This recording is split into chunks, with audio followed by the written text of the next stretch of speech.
Duplice omicidio di Cison stamane nella casa dell'orrore, l'arrivo dei carabinieri del RIS per raccogliere tutte le tracce utili alle indagini, resta il mistero sul movente.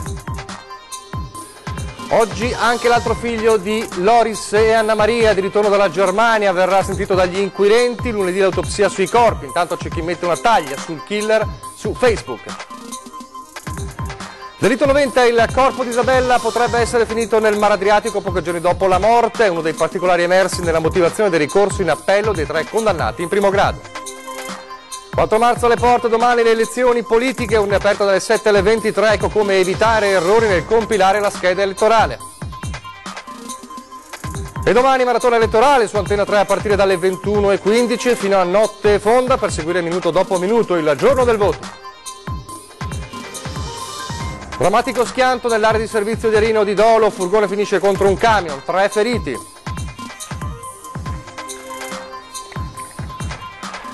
Fiamme nel sottotetto di un condominio a Villafranca Veronese, stabile evacuato dai vigili del fuoco. Telespettatori di Antena 3, buongiorno, ben ritrovati. La prima edizione dei nostri telegiornali che si apre ovviamente in primo piano di nuovo a Cison di Valmarino, nella Villa degli Orrori, nella Casa degli Orrori. Ieri abbiamo raccontato con una edizione straordinaria del nostro telegiornale tutti gli ultimi sviluppi di questo giallo efferato con la morte dei coniugi Loris e Anna Maria Nicolasi. Ebbene, oggi tappa importante quello dell'arrivo in queste ore degli uomini del RIS di Parma per cercare tutte le tracce utili ovviamente a dipanare il bandolo di una matassa che sembra molto molto intricata. Allora ci colleghiamo in diretta con la nostra Daniela Sizzia insieme a Nicola Marcato proprio a Cison per le ultime novità. Te Daniela. Buongiorno ai telespettatori, ci troviamo nuovamente qui a Borgo Rolle dove 2 giorni fa si è compiuto il massacro. Loris, i 2 coniugi, Buongiorno ai telespettatori, ci troviamo nuovamente qui a Borgo Rolle dove 2 giorni fa si è compiuto il massacro. I 2 coniugi, Loris 72 anni e Anna Maria 69, sono stati uccisi a colpi di spranghe e di coltelli. E proprio qui in via Marzolle questa mattina sono arrivati gli uomini dei RIS che stanno setacciando palmo su palmo il giardino e l'abitazione alla ricerca di una qualsiasi prova, indizio per fare chiarezza su quanto accaduto e per dare un volto ed un nome agli assassini o all'assassino. Intanto l'esame autoptico è previsto per lunedì mattina, esame che dovrebbe dare delle risposte anche sul fronte investigativo ed ovviamente, come vi abbiamo detto, indagini davvero serrate dei carabinieri, anche se l'ipotesi della rapina finita male sta allontanandosi di ora in ora, anche se il movente rimane comunque un giallo. I 2 coniugi, ovviamente il condizionale è d'obbligo, potrebbero aver conosciuto gli assassini o l'assassino. Questa mattina è arrivato anche dalla Germania il figlio Edi che verrà ascoltato dai carabinieri nelle prossime ore e come vengono ascoltati ora e sono stati ascoltati ieri i parenti e gli amici delle 2 vittime. Io direi che da Cison di Valmarino è tutto, la linea nuovamente allo studio. Grazie a Daniela Sizzia. Dunque tanti ancora i punti oscuri come avete sentito, e c'è l'autopsia lunedì, c'è il figlio di ritorno dalla Germania che viene sentito oggi dai carabinieri e il punto cruciale resta quello del movente. Perché? Ruota quasi tutto attorno a questa domanda, il giallo dell'orrore di Cison. Lo scarto tra un massacro come Gorgo al Monticano, paragone che sembra via via affievolirsi con il passare delle ore, e un duplice omicidio dai contorni diversi, con un movente differente. Tutto ancora in ballo, tutto ancora in forse. Di certo c'è la brutalità di un atto che proprio per la sua efferatezza farebbe pensare a un impeto improvviso, non premeditato. Prima Anna Maria, poi Loris, coltello e punteruolo, il massacro perpetrato da 1 o 2 persone, le orme trovate non farebbero pensare a qualcuno di più. Armi che non si trovano, così come nulla sarebbe stato rubato. Forse l'assassino cercava qualcosa che non fosse di valore?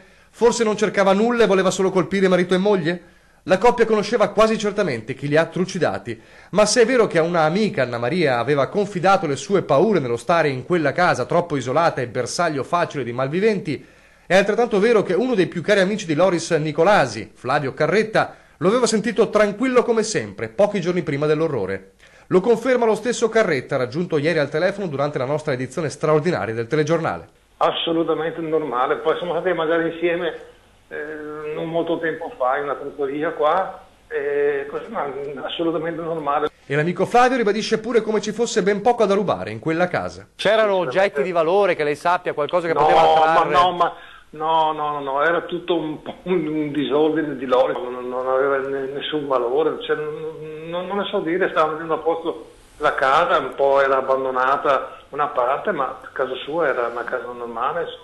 Resta per ora la devastazione di amici e conoscenti incapaci di capire come tutto questo sia accaduto. La rabbia, come quella del nipote Simone, che su Facebook ha scritto di voler mettere una taglia sul killer, e anche lo sconcerto per quelle frasi gelide del figlio Eddie, in queste ore sentito dagli inquirenti dopo essere rientrato dalla Germania. Mi ha molto amareggiato, e le affermazioni che ha fatto suo figlio, che Loris è un tipo violento, sinceramente è una cosa che mi ha fatto parecchio male.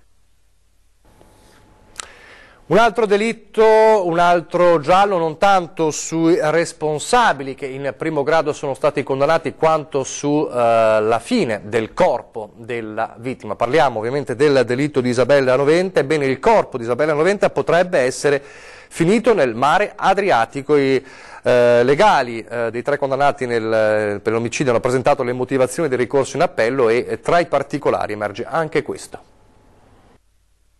Il corpo di Isabella Noventa, la donna di Albignasego, per la cui morte sono stati condannati a 30 anni di carcere i fratelli Sorgato e a 16 anni e 10 mesi Manuela Cacco, potrebbe essere finito nel Mar Adriatico pochi giorni dopo la morte. È uno dei particolari affiorati nella motivazione del ricorso in appello dei legali dei 3 condannati in primo grado.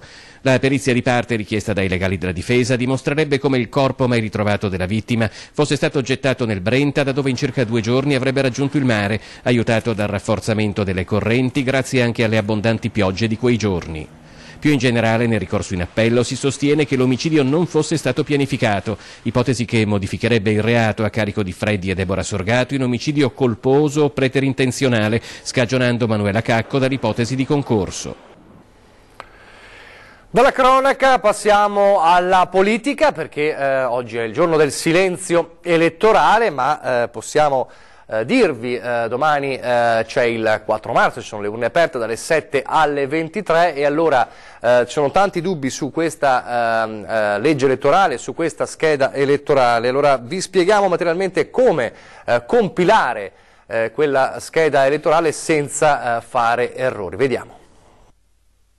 Domenica 4 marzo si voterà dalle ore 7 alle ore 23 per eleggere la Camera dei Deputati e il Senato della Repubblica. Per la Camera potranno votare i cittadini italiani che hanno compiuto i 18 anni, per il Senato quanti ne avranno compiuti 25. Ciascun elettore avrà una scheda elettorale rosa per la Camera e gialla per il Senato. Ciascuna scheda nel rettangolo ha il nome e cognome del candidato del collegio uninominale. Nella parte sottostante il rettangolo è presente il simbolo della lista o delle liste collegate al candidato uninominale, con a fianco i nomi e i cognomi dei candidati nel collegio plurinominale. L'elettore potrà votare apponendo un segno sul simbolo della lista prescelta e il voto si estenderà anche al candidato uninominale collegato. Oppure potrà apporre una X sul nome del candidato uninominale e il voto si estenderà alla lista o alle liste collegate in misura proporzionale ai voti ottenuti nel collegio da ogni singola lista. Il voto è valido anche se si appone il segno sia sul candidato uninominale che sulla lista o su una delle liste collegate. Non è possibile il voto disgiunto, ovvero votare un candidato uninominale e una lista collegata a un altro candidato uninominale. Per votare è necessario recarsi al seggio con documento d'identità e tessera elettorale. Questo dunque, come diceva giustamente il servizio, il tutorial sul voto, il vademecum sul voto, dunque urne aperte dalle 7 alle 23 e ovviamente Antenna 3 seguirà questa giornata di voto con tutti i risultati e i commenti, uno speciale ring a partire dalle 21:15, una lunga maratona elettorale. Elezioni politiche 2018, l'informazione di Antenna 3 mobilitata in vista della lunga notte dei risultati. Urne aperte dalle 7 alle 23 per le elezioni di deputati e senatori, ma già dalle 21:15 partirà la diretta speciale dedicata alle elezioni di Ring. In studio con Ferdinando Abarino, ospiti e opinionisti per fare il punto sulla giornata del voto e sui dati dell'affluenza alle urne in Veneto e a livello nazionale. Dalla chiusura dei seggi domani sera alle 23, quando partirà lo spoglio delle schede, via i collegamenti esterni con i protagonisti della sfida elettorale, i primi commenti e soprattutto i primi risultati che seguiremo ora dopo ora dalle principali città del Veneto e dalle sedi dei partiti. Dopo la lunga cavalcata compiuta fin qui in preparazione dell'appuntamento col voto, domani i veneti e italiani si esprimeranno e dalla tarda serata già sarà disponibile un primo spaccato del nuovo Parlamento uscito dalla consultazione elettorale. Appuntamento con speciale Ring dunque domani sera dalle 21:15 su Antenna 3. Immancabile, come accade spesso alla vigilia delle elezioni, arriva anche la polemica sull'esercito degli scrutatori, quando soprattutto gli scrutatori sono dipendenti del servizio pubblico e come ci spiega nel prossimo servizio Tommaso Stoppa, dove non è riuscito il maltempo dei giorni scorsi, forse riuscirà l'appuntamento elettorale, perché il trasporto pubblico veneziano rischia il collasso in queste ore e ovviamente fino a domani proprio per questo esercito di scrutatori che vengono impiegati per i seggi. Prendere un autobus o un vaporetto sarà più difficile che imbroccare un terno all'otto nei prossimi 3 giorni, quando circa 300 dipendenti di ACTV non saranno in servizio perché impegnati come scrutatori ai seggi elettorali. Un malcostume consentito dalla legge che si verifica puntualmente ogni anno, ma stavolta le dimensioni del fenomeno sono tali da pregiudicare il funzionamento dell'intero servizio pubblico. L'azienda ha messo in guardia in una nota da ritardi e possibili cancellazioni senza ulteriori preavvisi sia per la navigazione che per la rete stradale. Drasticamente ridotti gli orari di linee fondamentali come la 2 tra Piazzale Roma e Rialto, che osserverà l'orario festivo, ma non si escludono ulteriori corse saltate.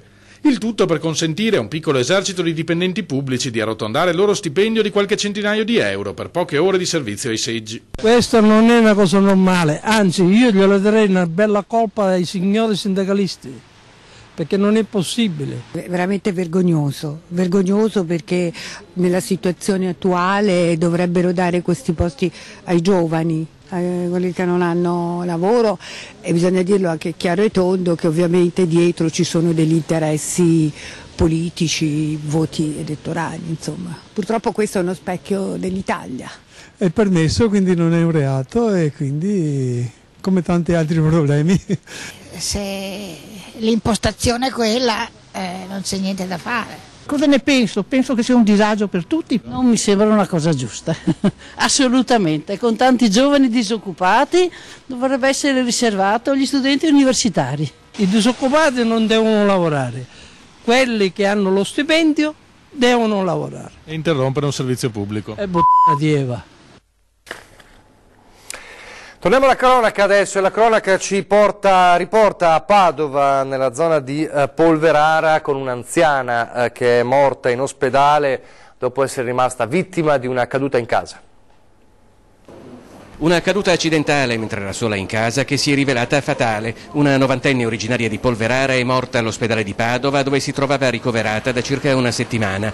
La donna, ospite di alcuni parenti, non è potuta essere soccorsa subito. Sola nell'appartamento ha dovuto attendere il rientro di qualcuno. L'intervento dei sanitari ha portato ad un ricovero in ospedale, dove la donna è ispirata una settimana dopo. Ed ora in A4, stavolta però non sulla carreggiata dell'A4, ma in una area di servizio, l'area di servizio di Arino di Dolo, dove si è verificato un incidente anche piuttosto grave. Ci dice quanto accaduto in diretta telefonica per noi Tommaso Stoppa. Tommaso. Sì, buongiorno da Dolo. È stato un brutto incidente, quello avvenuto alle 7:20 di questa mattina all'interno dell'area di servizio Arino, lungo l'autostrada A4, un Ford Transit ha tamponato con una certa violenza un tir parcheggiato in quel momento al lato della carreggiata. All'interno del furgone c'erano 3 persone di nazionalità rumena tutte e 3 sono rimaste ferite perché l'impatto è stato piuttosto forte, tant'è che queste persone sono rimaste poi incastrate all'interno dell'abitacolo accartocciato e sono dovuti intervenire vigili del fuoco con cesoie, divaricatori e martinetti idraulici per tirarli fuori, dopodiché sono stati portati di corsa all'ospedale dall'ambulanza giunta nel frattempo. Nessuno di loro è in pericolo di vita, però sono tutti feriti con ferite abbastanza serie. Secondo quanto ricostruito nei minuti immediatamente successivi, il furgone era entrato molto veloce nell'area di servizio e non si era accorto di questo tiro, probabilmente per distrazione o per un momento di stanchezza. È intervenuto anche il personale di CAV che gestisce tutta l'autostrada con 4 mezzi e gli ausiliari che si sono occupati di mettere in sicurezza la zona circostante, nessun disagio però al traffico autostradale, per fortuna trattandosi di un incidente, come vi dicevamo, in area di servizio. Ulteriori aggiornamenti nelle prossime edizioni dei nostri telegiornali.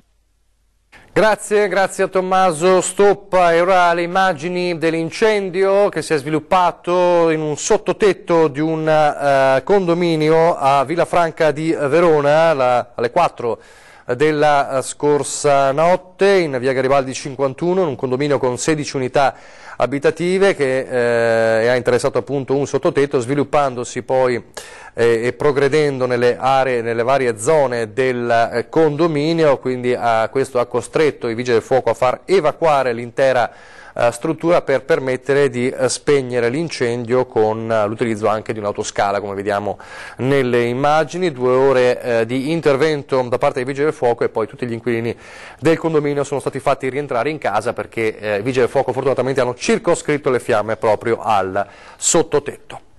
Ed ora Galzignano, sempre torniamo nel Padovano con una storia di stalking che stavolta riguarda un figlio contro una madre. A fine gennaio era uscito dal carcere dove era stato rinchiuso per aver aggredito un vicino di casa al quale chiedeva denaro ed un vigile urbano. Ora per un 46enne di Galzignano si sono riaperte le porte del penitenziario per i maltrattamenti a cui avrebbe sottoposto l'anziana madre. Alla base del suo comportamento la richiesta di denaro. Già 7 anni fa l'uomo era stato condannato a 2 anni di reclusione per maltrattamenti in famiglia e per estorsione. A Montebelluna, ora nel Trevigiano, della zona della stazione, continua a non avere pace. È stata oggetto nelle settimane scorse anche di una riunione del Comitato Ordine Pubblico e Sicurezza in prefettura a Treviso. C'è stato però un nuovo raid, un tentativo di furto e una lunga serie di danneggiamenti alla biglietteria. Ancora vandali in azione alla stazione dei treni di Montebelluna, a essere presa di mira l'altra notte la biglietteria. Il bilancio finale parla di danni, anche se non è escluso che ad agire sia stato qualcuno che mirava a portar via dei soldi. I malviventi hanno cercato di forzare la maniglia dell'armadio blindato che però non ha ceduto. Un altro armadietto che invece sono riusciti ad aprire non conteneva evidentemente nulla di loro interesse. Gli autori del blitz se ne sono dovuti andare a mani vuote, lasciando dietro di sé diversi danni, a cominciare da quelli causati per entrare negli uffici della biglietteria. Il vetro della porta d'ingresso è stato scardinato e buttato giù a calci, come testimoniano i segni delle suole. Che cercassero denaro è chiaro, visto che sono stati lasciati lì computer e altri apparecchi elettronici. Altra cosa certa è che la stazione è stata nuovamente presa di mira e questo ennesimo episodio, che ha costretto la biglietteria a un intero giorno di chiusura, non fa che rinfocolare le polemiche sulla sicurezza di questa zona della città. Adesso una breve pausa pubblicitaria, torniamo subito.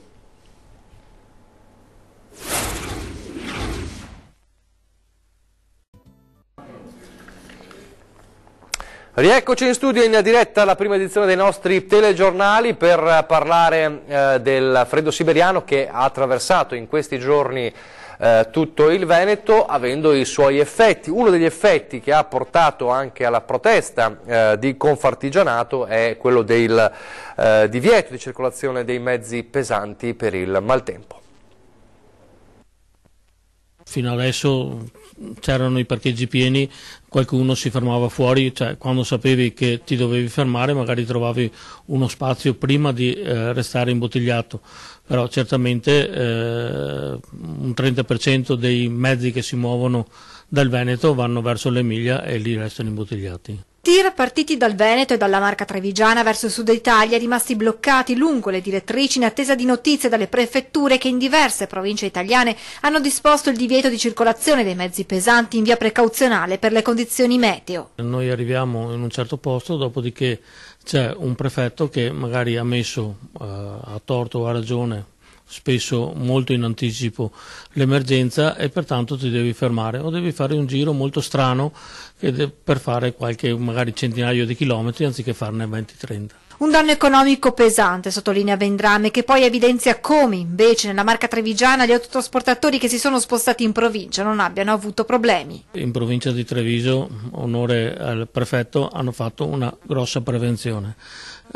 Noi martedì mattina con la nevicata che c'era siamo usciti e le strade erano pulite. Altri attendono l'emergenza e poi agiscono. Forse bisognerebbe agire un po' tutti prima e un po' tutti insieme. Un altro effetto, non solo sui trasporti, anche ovviamente sull'agricoltura per la neve prima e poi il ghiaccio di questi giorni. Ed alla fine la neve è giunta anche da noi, in pianura. Immagini suggestive a parte, cresce la preoccupazione delle categorie economiche. La Coldiretti fa un primo bilancio dopo l'arrivo di Burian. È arrivato e per fortuna è arrivato in forma più leggera di quello che si annunciava per quel che riguarda il Vicentino. Una perturbazione attesa però dalla categoria dopo la lunga siccità. C'è forte necessità di neve in montagna e di acqua qui da noi per riempire le falde per poi avere un'estate molto più tranquilla. La preoccupazione è rivolta verso l'abbassamento repentino e il perdurare delle basse temperature. Dopo Burian, a spaventare gli agricoltori, l'arrivo di Big Snow, una nuova ondata di gelo. Se protrae però ancora a lungo ci potrebbero essere dei problemi sulla zona della Pedemontana dove abbiamo i ciliegi e gli asparagi. Nottate di ghiaccio possono dare problemi del broccolo di Bassano. La situazione, che resta attentamente monitorata, fa parte però del naturale alternarsi delle stagioni, che ha anche effetti positivi in agricoltura. Ci auguriamo che rimangano queste temperature per un po' di giorni in modo da poter eliminare i parassiti dei terreni in modo naturale anziché utilizzare la chimica. Mi auguro inoltre che non arrivi magari, come si dice, un'altra ondata di freddo o di ghiaccio, perché altrimenti andrebbe a mettere in difficoltà l'agricoltura per le attività orticole, soprattutto primaverili, in particolar modo per l'asparago che ha necessità di caldo. Siamo in chiusura, vi ricordo, per qualsiasi segnalazione di disservizio, di problematiche che ritenete di dover portare all'attenzione nostra e quindi delle nostre telecamere, lo dico ad Antenna, lo spazio è dedicato a voi, 3 le modalità come sempre per poter segnalare i problemi, redazione@antena3.it è la mail alla quale scrivere, oppure 0422 023 0898 per lasciare un messaggio alla segreteria telefonica, oppure 351 175 5340, ripeto 351 175 5340 per SMS e WhatsApp. È davvero tutto, vi lascio allora le previsioni del tempo. Grazie per averci seguito e arrivederci.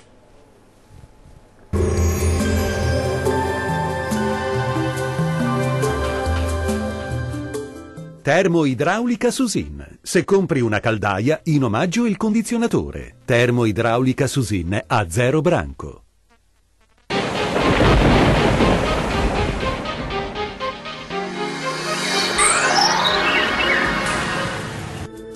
Sarà una giornata all'insegna di un tempo molto instabile sulle nostre regioni.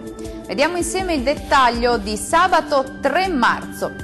Sul Veneto tempo molto instabile, con piogge diffuse un po' su tutti i settori regionali, ma migliorerà entro la nottata con fenomeni in cessazione ovunque. Diamo ora uno sguardo all'andamento delle temperature. Le minime saranno comprese tra -3 e 0 gradi, valori massimi tra 3 e 6 gradi circa.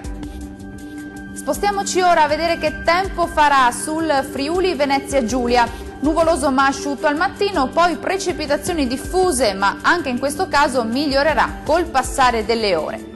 Vediamo le temperature, le minime saranno comprese tra 2 e 4 gradi, massime tra 5 e 8 gradi.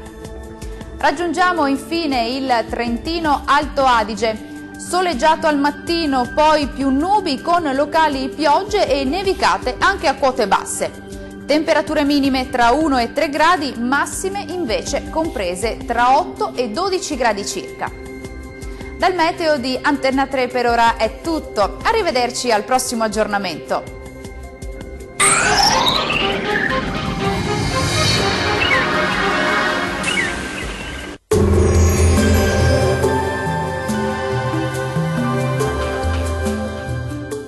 Termoidraulica Susin. Se compri una caldaia, in omaggio il condizionatore. Termoidraulica Susin a 0.